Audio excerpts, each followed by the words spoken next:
Todo início é um recomeço, uma chance de fazermos diferente, de traçarmos novos caminhos, de seguirmos por novas jornadas, novas veredas, descobrindo novos mundos e audaciosamente indo aonde ainda nunca estivemos. Uma boa semana, uma semana que começa. Boas aulas, TV Enem.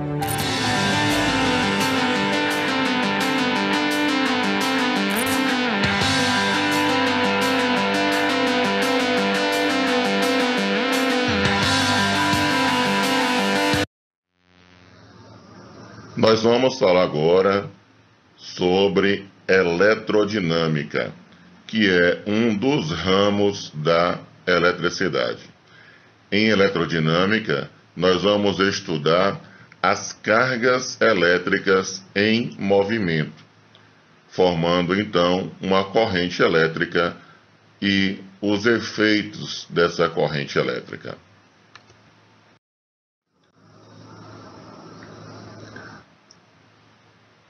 Quando nós temos um condutor que não está sujeito à ação de uma DDP, de uma diferença de potencial, os seus elétrons estão livres, eles saem das suas camadas eletrônicas e vão passear pelo corpo. Esses elétrons têm um movimento aleatório, cada um numa direção e sentido diferentes, como podem ver aí na figura.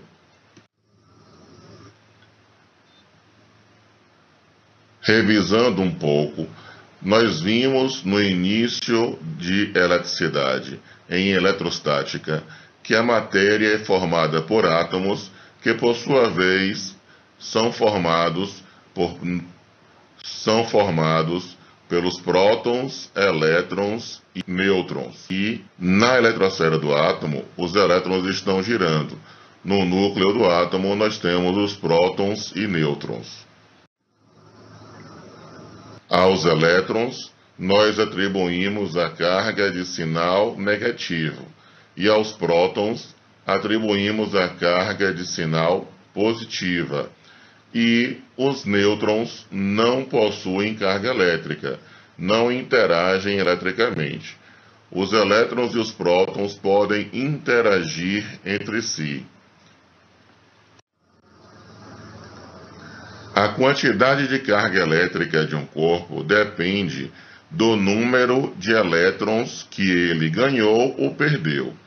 Cada elétron possui uma carga fixa, chamada carga elementar.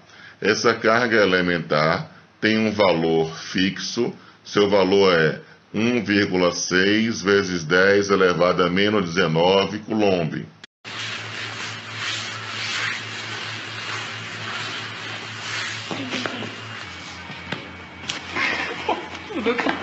Ao perder 5 elétrons, o corpo ficará com carga positiva, porque ao perder elétrons, ele perdeu carga negativa e sobraram os prótons com carga positiva. Como a carga do próton e do elétron tem o mesmo valor em módulo, a carga elétrica total do corpo vai ser 5 vezes a carga elementar, que é esse valor que vocês estão vendo aí, 1,6 vezes 10 elevado a menos 19.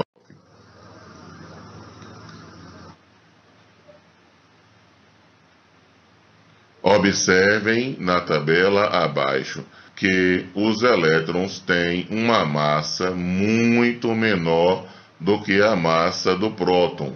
Contudo, a carga elétrica do elétron é em módulo a mesma carga elétrica do próton.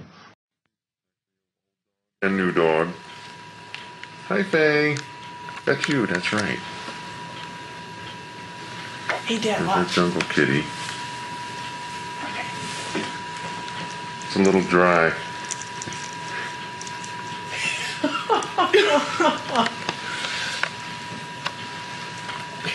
He's getting buffed and seems to enjoy it.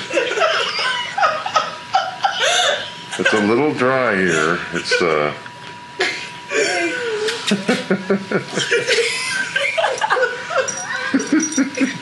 O nêutron tem carga nula. Agora eu saquei! Os condutores sólidos possuem elétrons livres. Os corpos metálicos, por exemplo, possuem elétrons livres. Se você tocar em um corpo metálico qualquer, você vai estar trocando elétrons com ele, pois tanto o nosso corpo quanto o corpo metálico possuem elétrons livres.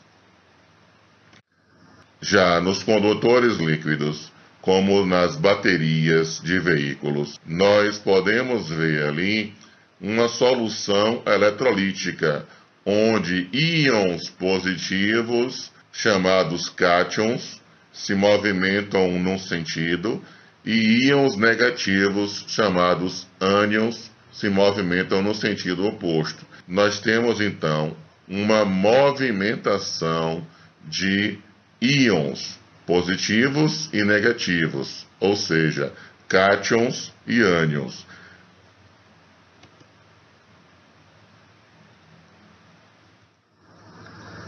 Já nos condutores gasosos, nós temos tanto íons como elétrons. Então, a movimentação dentro de um condutor gasoso é de elétrons e íons, cátions.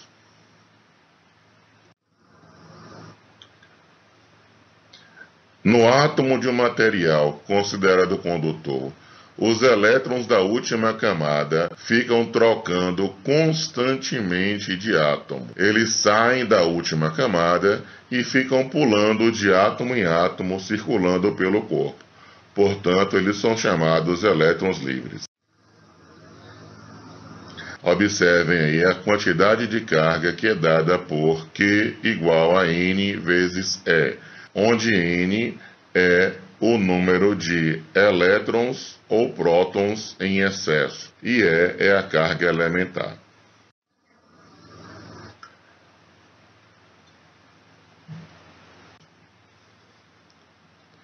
Quando um corpo não está submetido à ação de uma DDP, os elétrons se movimentam em todas as direções. Contudo, quando se estabelece uma DDP, uma diferença de potencial, a mesma que você pode ver na tomada da sua casa de 127 volts, quando você liga qualquer aparelho, você está estabelecendo uma DDP entre os terminais deste aparelho. Surge, então, uma corrente elétrica. Os elétrons passam a se mover organizadamente. Corrente elétrica nada mais é do que o fluxo organizado ou ordenado dos elétrons. Contudo, para que os elétrons se movimentem de forma ordenada, a condição necessária é que exista uma DDP, uma diferença de potencial.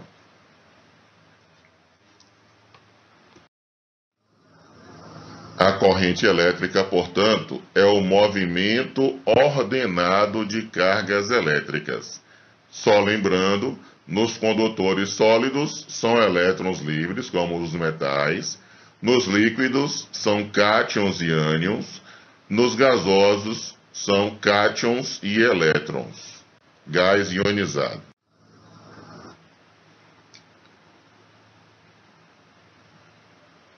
Dizemos então que existe uma corrente elétrica quando os portadores de carga elétrica, positivas ou negativas, se movimentam numa direção preferencial em relação às demais.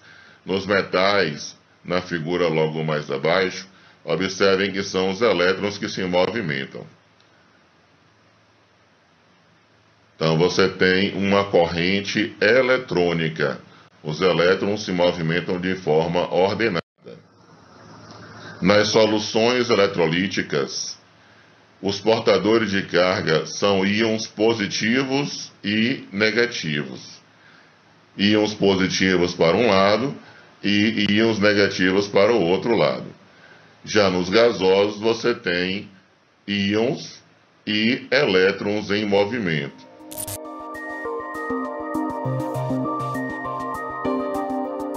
Olá, amigos e amigas. Hoje nós vamos falar sobre as artes plásticas no Brasil no início do século XX. As artes plásticas no modernismo brasileiro. Mas vamos lembrar no contexto histórico o que estava acontecendo. Lembrem-se que no século XIX, até a primeira metade do século XIX, o que reinava era a arte acadêmica. Uma arte padronizada, uma arte que repete modelos rigorosos, né, de perfeição artística. O conceito, inclusive, de perfeição está ligado ao realismo. Quanto mais uma pintura se parecesse com uma fotografia, mais seria perfeita essa pintura. No final do século XIX, surge o impressionismo para romper com esses padrões. Apresentou traços diferentes, apresentou cores diferentes, a maneira de apresentar a realidade diferente da arte acadêmica. No século XX, surge a arte da Frida Kahlo, por exemplo, rompendo padrões. Surgem as vanguardas europeias. As vanguardas europeias, a partir do fauvismo de 1905, foram surgindo em sequência, né? Então, o nosso modernismo acabou influenciado por tudo isso. Essa influência ficou clara a partir da Semana de Arte Moderna, né? Houve, antes da Semana de Arte Moderna, em 1912, a chegada do Lazar Segal, aqui no Brasil, que trouxe novidades. A exposição da Anita Malfatti, em 1917, que foi muito criticada pelo Monteiro Lobato, mas que foi defendida pelo Mário de Andrade, através de artigos no jornal. Em 1922, foi marcada a Semana de Arte Moderna, com 3 noites de apresentações, os dias 13, 15 e 17 de fevereiro de 1922. Mas essas 3 noites de apresentação se referiam às apresentações de palco, como, por exemplo, poesia, música. Mas, durante a semana inteira, no saguão do teatro, estavam expostas obras de arte. Pinturas, esculturas, as esculturas do Victor Brecheret, completamente inovadores para os padrões da época. No catálogo que anunciava a Semana de Arte Moderna, já vinha uma pintura do Di Cavalcanti, também completamente diferente dos padrões acadêmicos. E a partir da Semana de Arte Moderna se instaura realmente o modernismo no Brasil.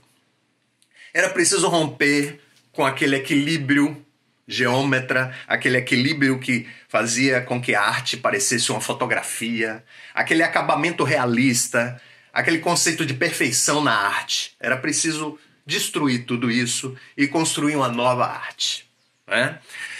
A gente precisa entender como é o Brasil daquela época para poder compreender os temas abordados na pintura, não é verdade? Então, nós tínhamos, nesse momento, um contraste muito grande entre aquelas mansões de São Paulo que abrigavam as velhas famílias tradicionais dos plantadores de café e tinha a modernização, a chegada da industrialização. Então, um mundo rural e um mundo cosmopolita. A gente vê muito isso na pintura modernista, esse contraste, essa chegada das cidades no meio rural brasileiro, não é? Então essa nova arte veio para rejeitar as normas acadêmicas. Veio desejando uma liberdade de expressão que deu muita criatividade aos pintores. Uma rejeição àquele realismo da arte acadêmica, né? Começa um uso arbitrário das cores, uma forma diferente de usar essas cores e essas formas. Então, retratando esse urbanismo que chegava no Brasil. Outro aspecto também que aparece muito na temática é a questão identitária. Nós sabemos que somos um povo multifacetado, não é verdade? Primeiro chegaram os portugueses, se uniram aos índios. Depois chegaram os africanos. Depois, já no século XX, com a urbanização de São Paulo e com a Guerra Mundial, chegam os italianos. Como o futurismo nasceu na Itália, óbvio que com a chegada desses italianos o futurismo ganha ainda mais força aqui no Brasil. Bom, então está instaurado o modernismo, né? A partir da Semana de Arte Moderna, e aí a gente tem uma série de figuras importantes, né? Além dessas que eu já citei, a Anita Malfatti, o Di Cavalcanti, o Vitor Brecheret na escultura. A gente tem também a presença do Portinari. Olha que maravilha o Portinari. Nas pinturas dele a gente vê nitidamente figuras com mãos, com braços, com pernas muito fortes, né, representando a força de trabalho. A gente vê crianças no ar, em balanços, flutuando, mostrando a liberdade da criança. Né? Então a gente tem uma série de pintores interessados em mostrar esse Brasil, essa diversidade étnica. Você pega uma tela como A Negra, de 1923, da Tarsila do Amaral, retratando aquela negra, né, com corpo grande, com seios grandes e fartos. Você tem a tela Operários, da Tarsila do Amaral, retratando essa chegada do urbanismo no Brasil. Então, essa cara do Brasil e essa questão identitária são os temas centrais dessa nova arte, certo? Então, essa arte que rompeu com o academicismo, que estava apresentando cores e formas de uma maneira nova, começa a apresentar uma temática bem mais nacional, uma temática bem mais brasileira, não é verdade? Então, meus amigos, a pintura ficou incumbida de retratar toda essa diversidade brasileira, né? Muitas pinturas com a influência do cubismo, retratando, misturado com aquele ambiente cosmopolita, formas geométricas, cores mais vivas, cores mais vibrantes. A gente tem também, no retrato desse urbanismo, de São Paulo principalmente, a gente tem a influência aí do futurismo, né? Mostra a presença já dessas máquinas no ambiente urbano, dos bondes, né? Os transatlânticos nos mares, e todo esse retrato da modernidade. Então, meus amigos, apresentando uma pintura inovadora, com traços e cores sendo usados de uma maneira muito diferente da arte acadêmica, muito mais personalizada.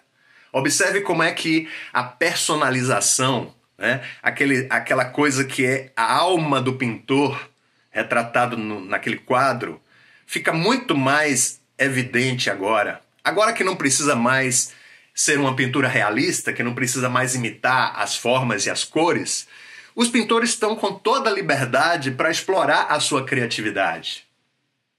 Então vamos mostrar, através de uma arte nova, como é a cara do Brasil, mostrando essas correntes migratórias que chegaram, mostrando as nossas mazelas históricas, mostrando o reflexo de um passado escravista e colonizado no presente do início do século XX.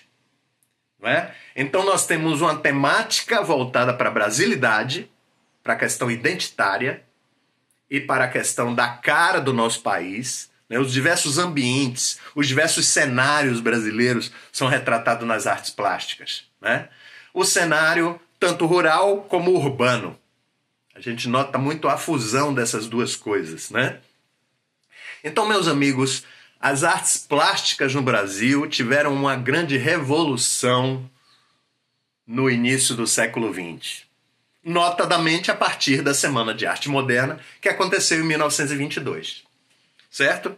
Então, meus amigos, procurem, de alguma forma, pesquisar um pouco essa arte moderna e ver exemplos de pinturas. Né? A tela Abaporu, por exemplo, já caiu mais de uma vez no vestibular. Vamos dar uma olhadinha nisso? Vamos ter uma familiaridade com esses traços da arte moderna. Ok? Então, por hoje é só. Fiquem bem.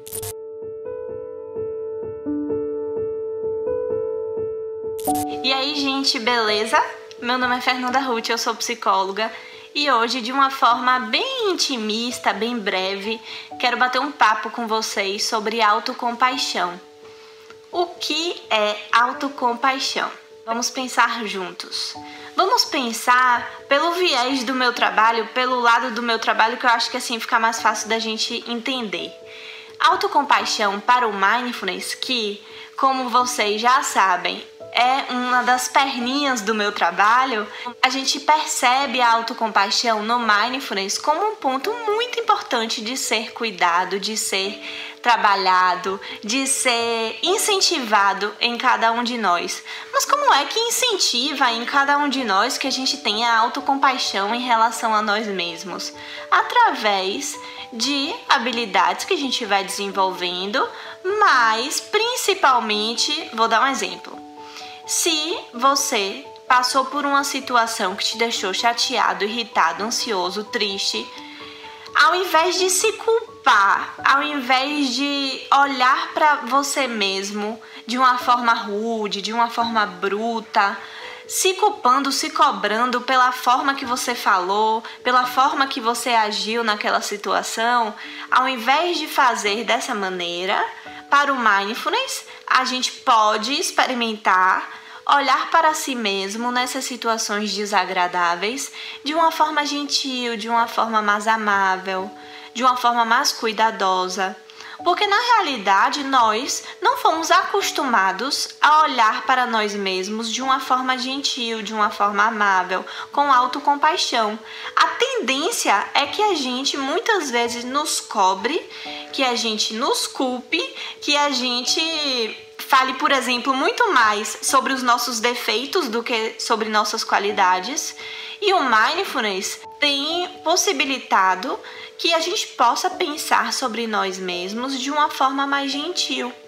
E aí eu quero deixar esse convite, quero plantar essa sementinha em vocês hoje, para que vocês possam olhar para vocês naquelas situações que mais estressa vocês, que mais desestabiliza emocionalmente vocês, que antes de se julgar e se culpar, antes de achar que não é bom o suficiente, que não deveria ter feito assim, que deveria ter feito assado, antes de fazer esse julgamento em relação a si mesmo, experimente olhar para si mesmo, para você mesmo, com amor e gentileza. Eu volto na semana que vem com outras sugestões, outras estratégias e desejo uma boa semana para vocês. Tchau, tchau!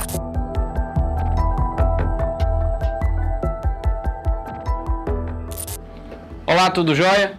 Vamos falar sobre um assunto agora relacionado mais à parte humana dessa questão aí histórica da concentração de terra em nosso país.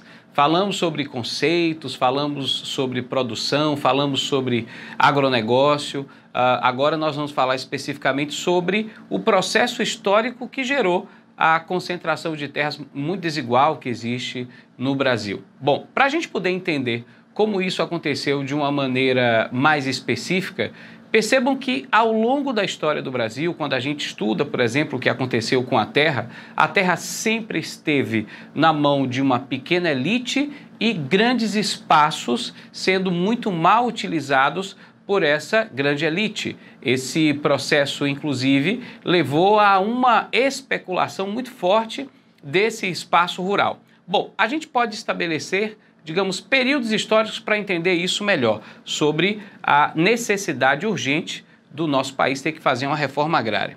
Entre 1500, descoberta do país, e 1822, independência do Brasil, a nossa terra era propriedade da coroa e era distribuída conforme esse interesse específico da coroa, né?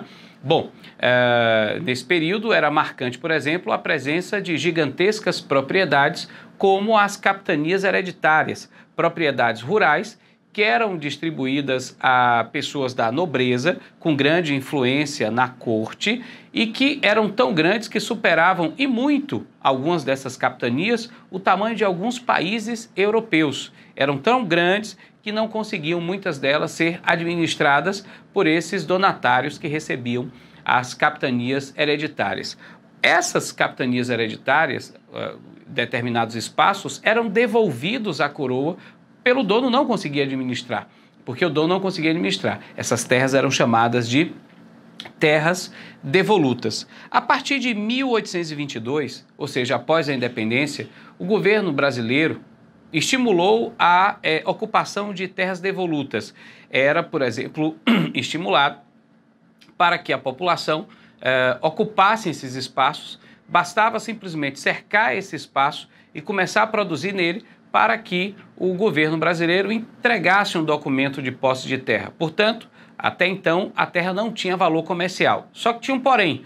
Você tinha que ser branco, português ou brasileiro que fosse descendente direto de português. Escravos, alforriados e outros grupos estrangeiros não tinham a possibilidade de ocupar a terra. Então a gente vê que mesmo depois desse estímulo à ocupação dessas terras devolutas, abandonadas, você continua tendo a terra em grandes espaços disponíveis para a elite.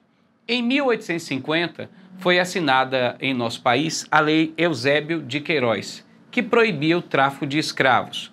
Isso fez com que o governo brasileiro buscasse algumas alternativas para atender a demanda de mão de obra, principalmente da produção agrícola do interior do país, estimulando, por exemplo, a vinda de europeus para o nosso território. Basicamente, logo no início, de italianos. Depois, outras levas de imigrantes também vieram para cá.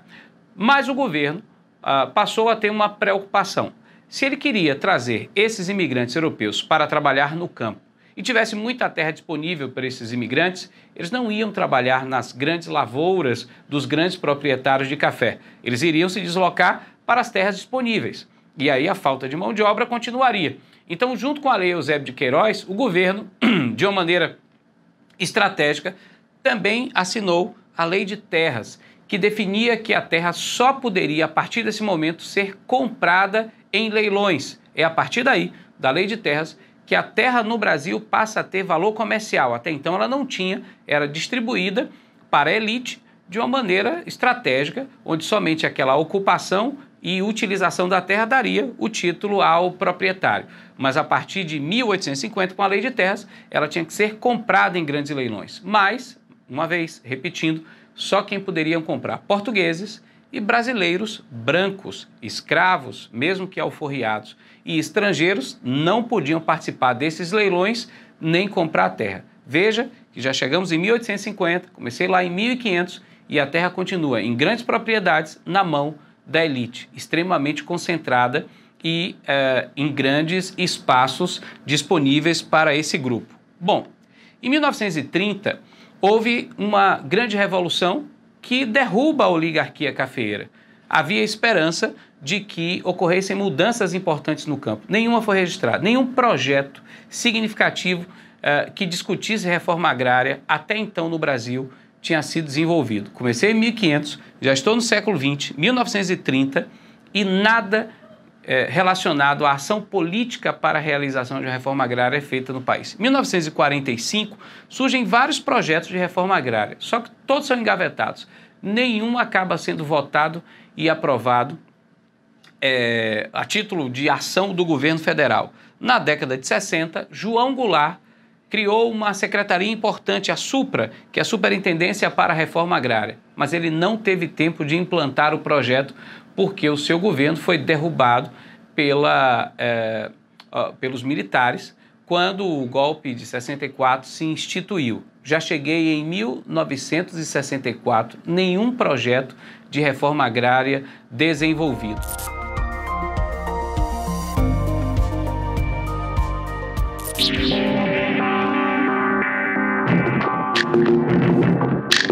Oi galerinha, TV Enem, professor Willam Schelig, muito feliz de estar com vocês e vou ficar agora nesse momento com função. Tem uma musiquinha que lá na frente vocês vão estudar domínio, que é real, domínio da função polinomial. Que legal, é só ficar no R para não se dar mal. E se a função não for inteira, olha o divisor. Se diferente de zero, o denominador. Isso é só para vocês brincarem e descontraírem um pouquinho, porque o Enem está chegando e vamos nessa. O que nós iremos ver nessa nossa querida aula de hoje? Olha só, estudo geral de uma função. E eu vou trabalhar esse tripé: valor numérico, interpretação de gráfico, crescimento e decrescimento. Muitas vezes, para que eu tenho que estudar isso? Por que eu estudo isso? Qual a necessidade de estudar isso? Pessoal, como nós estamos trabalhando o Enem, vem comigo aqui, ó. Competência 6.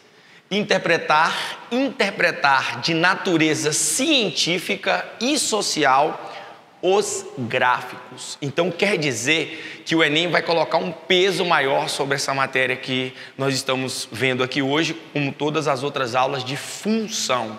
E aí você tem, H26, H25 e H24. Utilizar as informações de forma correta, resolver os problemas de forma prática e objetiva e fazer uma análise daquilo que foi coletado. Então isso significa o estudo de uma função, certo?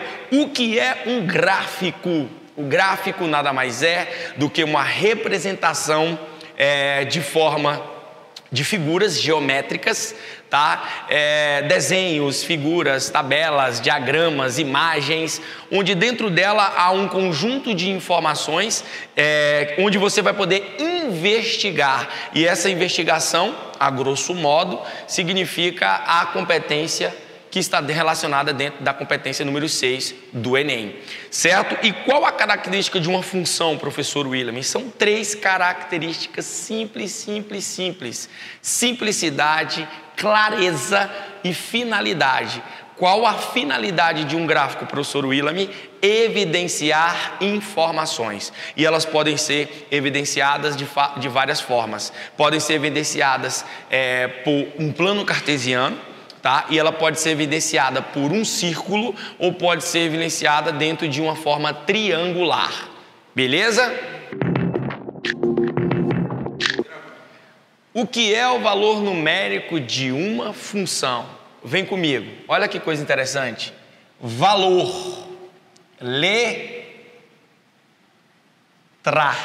O que significa valor? Letra. Letra quer dizer número. Olha que interessante. Valor numérico significa trocar a letra por um número. Olha que interessante. Dada a função f de R para R, conjunto dos números reais, definida por f de x igual a 3x menos 2, calcule f2, f0, f de x igual a 0. Presta atenção, galera. De onde veio isso aqui, professor William? Isso aqui são as leis de formações de uma função do primeiro grau, do segundo grau, quadrática, exponencial, logarítmica, que são conteúdos que vocês vão ver nas próximas aulas. Então, isso aqui é uma lei de formação. Então, essa lei de formação estabelece que f de x é igual a 3x menos 2. Então, o que é valor numérico? Troca a letra pelo número. O número aqui é 2. Aonde está a nossa letra? X. Aonde tem x entre o 2? E eu vou fazer a operação matemática. 3 vezes 2 dá 6, 6 menos 2, onde f de 2 é igual a 4. Domínio e imagem. Vamos fazer a letra B? F de x é igual a 3x menos 2. Só que esse x está valendo 0. 3 vezes 0 menos 2, então quando eu tenho domínio 0, 0 menos 2, domínio 0, a imagem é menos 2. Só isso é chamado de valor numérico. E eu tenho f de x é igual a 3x menos 2. Professor, mas ele não deu esse valor de x. Justamente, pessoal, o valor de x equivale ao 0. Então, você não vai substituir na letra. 0 é igual a 3x menos 2. Agora, vamos para a operação matemática. Menos 3x é igual a menos 2. Multiplica por menos 1, menos com menos vai dar mais. Menos com menos vai dar mais. Onde eu tenho 2 dividido por 3. É isso aí, galera. Valor numérico de uma função.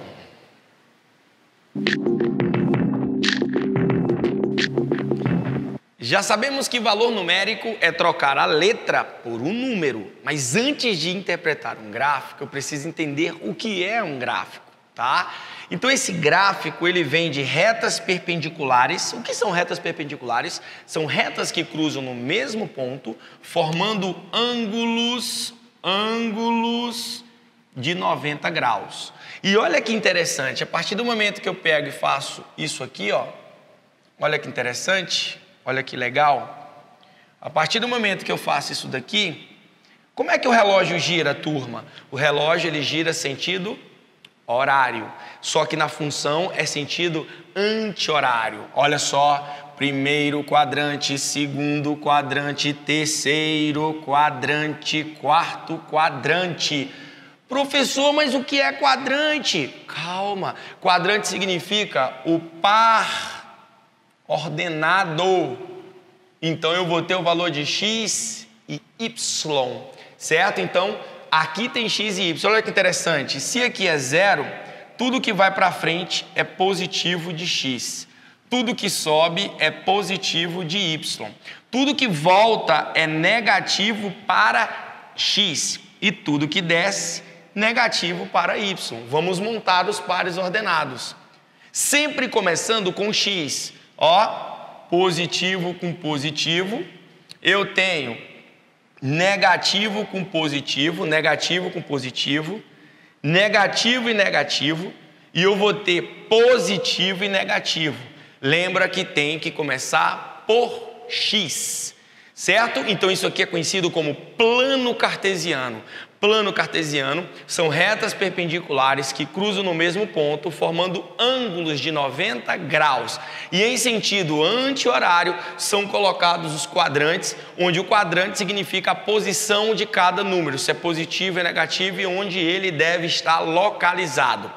Dentro do plano cartesiano, eu posso colocar uma função logarítmica, uma função exponencial, uma função afim linear, uma função quadrática, função constante.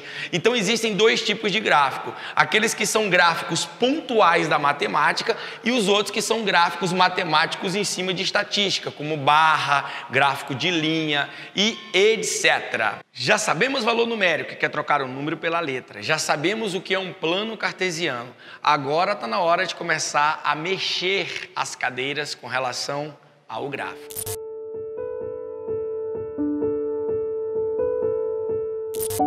E aí, gente boa, tudo bem? Hoje eu vim falar com você sobre mindset, sobre a maneira como você tem configurado o teu cerebrinho, mas eu venho falar sobre isso te dando aqui uma dica de livro. Esse livro é de uma psicóloga, Carol Dweck, e ela fala sobre mindset, a nova psicologia do sucesso. O que a gente está buscando? Sucesso, né, gente? Então vamos lá. Eu vou usar um trecho desse livro que ilustra bem o que eu quero falar com você hoje. Mas antes, eu quero te perguntar uma coisa. Você tem refeito provas do Enem de anos anteriores? Você tem feito com cuidado exames de cada uma das matérias que você precisa estudar para ter uma nota gordinha no Enem? Quais têm sido os teus resultados?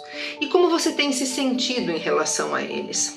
Eu vou imaginar, hipoteticamente, que em algum momento o teu resultado pode ser abaixo da tua expectativa. E aí, qual é a sua reação? Segundo essa psicóloga, a gente pode ter dois tipos de reação. Pessoas de mindset fixo, rígido, têm uma reação de chorar, de fugir, de ir comer alguma coisa para tentar se distrair, de dormir, enfim, de evadir do problema, de fugir, escapar da questão. Pessoas de mindset de crescimento, e é isso que a gente quer para ter sucesso, encaram esse suposto fracasso, essa nota abaixo da expectativa, não como o fim do mundo, mas como um ponto de partida para um recomeço. Essa nota abaixo da tua expectativa, ela sinaliza coisas, estratégias que você pode traçar a partir daquilo. Então essa psicóloga coloca coisas assim, ó, frases, né, ou insights, ou dicas do tipo: eu preciso me esforçar mais nessa matéria, eu preciso achar um amigo que saiba mais disso do que eu e que possa me ajudar. Eu preciso começar a melhorar as minhas estratégias de estudo, eu preciso buscar estratégias para ficar mais calmo ou mais calma no momento de realizar a prova, porque eu me senti muito tenso, eu me senti muito pressionada, e aí no momento de colocar ali a resposta me deu um branco porque eu estava apavorada, não consegui colocar no papel tudo que eu sabia, tudo que eu conhecia, tudo que eu sabia, né? eu preciso entender que estudar em grupo pode ser muito mais vantajoso para mim, ou ao contrário disso, eu não estou dando conta de estudar em grupo, eu tenho um jeito, né, de estudar em que eu me concentro melhor estudando sozinho. A partir daquele resultado, você se faz um monte de perguntas, para tudo, avalia e reavalia o cenário, anotando lá naquele teu caderninho de bordo, lembra? Que eu pedi para que você tivesse um caderninho de bordo para cada um dos nossos encontros.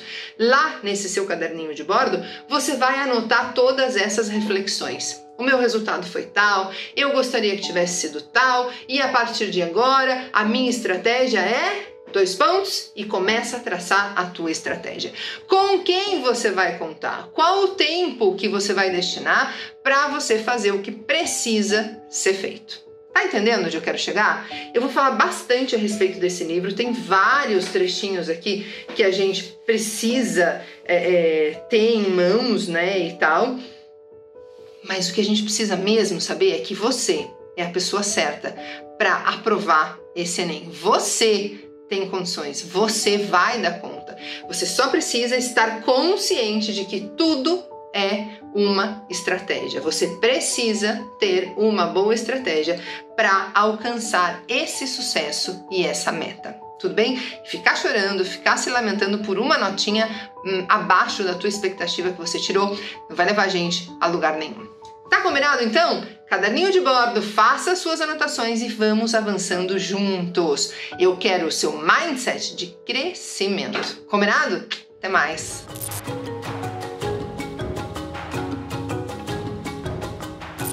E aí, pessoal, tudo bem com vocês? Espero que sim. Meu nome é Israel Adrião, trabalho com redação já há um bom tempo e é um prazer imenso estar aqui com vocês do projeto TV Enem. E eu desejo que esse projeto, eu sempre falo isso, né, tenha uma vida longa. E eu espero atender as demandas de vocês, meus queridos alunos. Eu espero ajudá-los a fazer uma redação nota 1000. Hoje nós vamos falar sobre conectivos. O assunto da nossa aula é repertório de conectivos. Pra vocês terem ideia, os conectivos são tão importantes, mas tão importantes, que o Enem dedicou uma competência só para eles. Pois é, que é a competência 4, que é a competência da coesão. Pensa aqui comigo. Você vai elaborar um parágrafo, por exemplo. E nesse parágrafo você vai colocar frases, né? Vai colocar frases, vai colocar orações, vai colocar períodos. Se essas frases não estiverem bem relacionadas, vocês podem perder ponto. Por exemplo, você fez uma frase A e quer associar essa frase A a uma frase B. Se você quer fazer uma associação de adição e você usa, por exemplo, um conectivo de ênfase, de enumeração, não tem sentido. A sequência, não haverá sequência. As ideias não estarão encadeadas, você perde sentido, né? O que você quer dizer perde sentido. Então, se num parágrafo que você colocou 3, 4, 5 frases, elas não estiverem com os conectivos, os elementos coesivos perfeitos, você fez um conjunto de frases, um conjunto vazio, porque você não elaborou um texto, tá certo? As frases estão soltas, você não conseguiu dizer nada, tá? Então, o que é que pode ser um conectivo? Uma conjunção, por exemplo, é um conectivo. A função das conjunções é exatamente essa, né?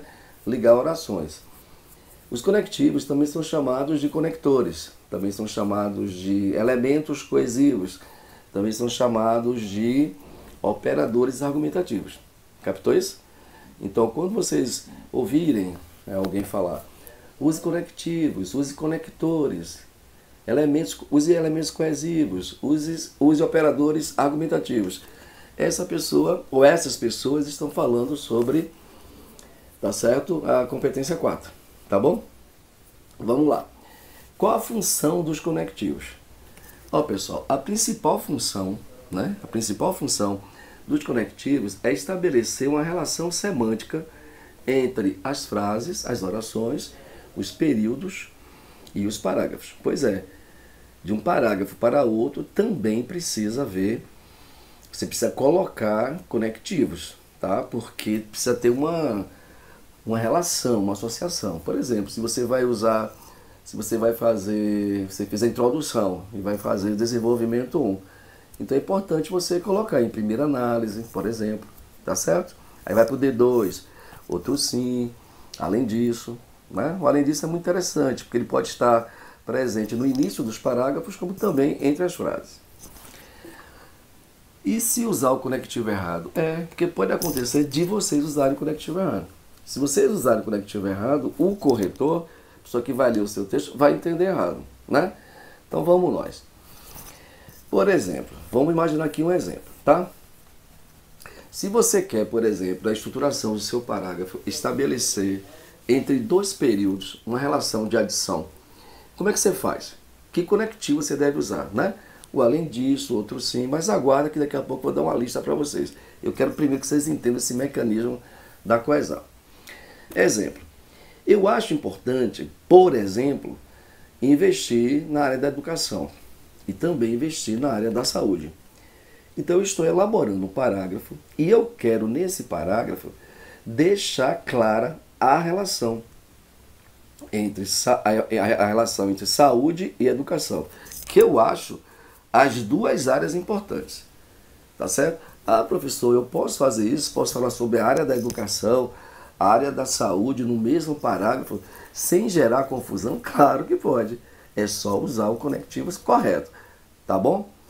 Vamos mostrar aqui para você, prestem atenção, se possível anota, tá? Vamos ver. Faz de conta que você escreveu a seguinte frase: é preciso investir na área da educação. Tudo bem? Vou repetir. Você escreveu: é preciso investir na área da educação. Ponto. Agora eu vou falar sobre a área da saúde. Além disso, tá vendo? Além disso, é um conectivo que dá a ideia de adição. Além disso, o governo federal deveria colocar entre as prioridades da agenda governamental a construção de hospitais em algumas cidades. Então observe que o conectivo que eu usei para relacionar as duas frases foi o conectivo além disso, que dá a ideia de adição. Vamos ver de novo? É preciso investir na área da educação, ponto. Além disso, o governo federal deveria colocar entre as prioridades da agenda governamental a construção de hospitais em algumas cidades. Tudo bem?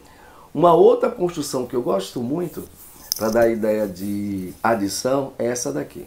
Estamos vivendo tempos de pandemia, né? Infelizmente.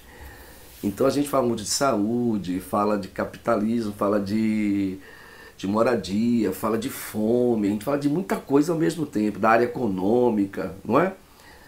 Então, eu vou falar aqui agora, então, da área da saúde e da área econômica. Quer ver? Olha como é que eu faço.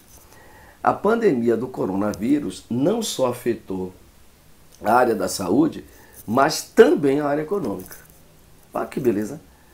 A pandemia do coronavírus não só afetou a área da saúde, mas também a área econômica. Então eu usei não só e usei o mais também. Tá certo? Ou seja, eu quis dar uma ideia de adição. Espero que vocês tenham compreendido, né? Vamos agora para a nossa lista? Vamos lá. Vou dar aqui agora a vocês um repertório de conectivos. Vamos lá. Conectivos de oposição. Mas, entretanto, todavia. Eu estudei muito, professor, mas não tirei uma boa nota. Infelizmente, né? Mas vamos estudar mais que a nota vai ser boa. De comparação. Da mesma maneira, da mesma forma. De adição, que eu acabei de explicar. Além disso, ademais, outro sim, bem como. De enumeração. Em primeiro lugar, é preciso pontuar de início. Em princípio, esses são ótimos para você começar o desenvolvimento 1. E para começar o desenvolvimento 2, em seguida, outro sim, vale destacar também de causa e consequência. Por esta razão, assim, por causa de, em virtude de, como resultado, uma vez que, de ênfase. De fato, é evidente, certamente, sem dúvida, é fato que vocês precisam estudar. De conclusão, portanto, logo, enfim, nesse sentido, assim sendo, de tempo, desde no momento em que, logo depois, ao mesmo tempo que nós aprendemos redação, podemos também aprender gramática. De concessão, embora, apesar de nosso tempo ser curto, nós aprendemos redação. Espero que tenha ajudado vocês. Até a próxima aula. Tchau. Aulas são caminhos, são trilhas, veredas, jornadas que nos levam a novos conhecimentos, a novos países, a novos mundos. É isso que nós fazemos aqui todos os dias, no TV Enem. Oferecer a você a chance de desbravar por novas veredas, por novas estradas. Vamos juntos. Sigam a gente na TV a cabo, na TV aberta. Acompanhem o TV Enem no Instagram, @TV Enem. Também no YouTube, no canal do Escritório do Pensamento e na nossa plataforma tvenem.com.br. Continuemos juntos, caminhemos juntos. Paz e luz para todos nós.